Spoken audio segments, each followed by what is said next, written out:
Hey, so valid question. Obviously, I don't have to move to Europe in order to write my next book. I wrote my first one here in the States, so obviously I can write anywhere. But Europe is going to allow me the opportunity to write. Europe as a whole has a lower cost of living than the United States. Now, obviously that varies depending on actually like what region you're in. If we're gonna compare Mississippi to Switzerland, obviously Mississippi is going to have a lower cost of living.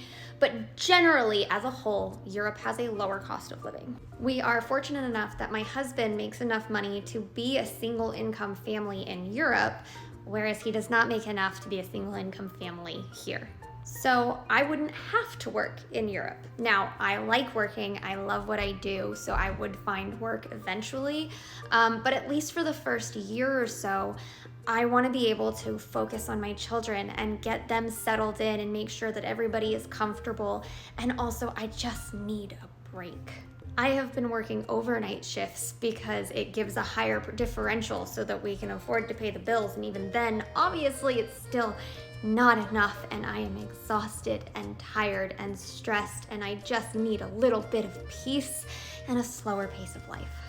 So, with a slower pace of life and more free time, I will actually have time and the capacity and the desire to write again.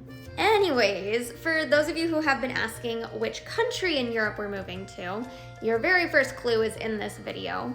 Obviously, we need somewhere that has a remote worker visa, and there are 16 countries that offer them. I'm gonna give you guys an opportunity to redeem yourselves on the guessing game. Which country are we moving to?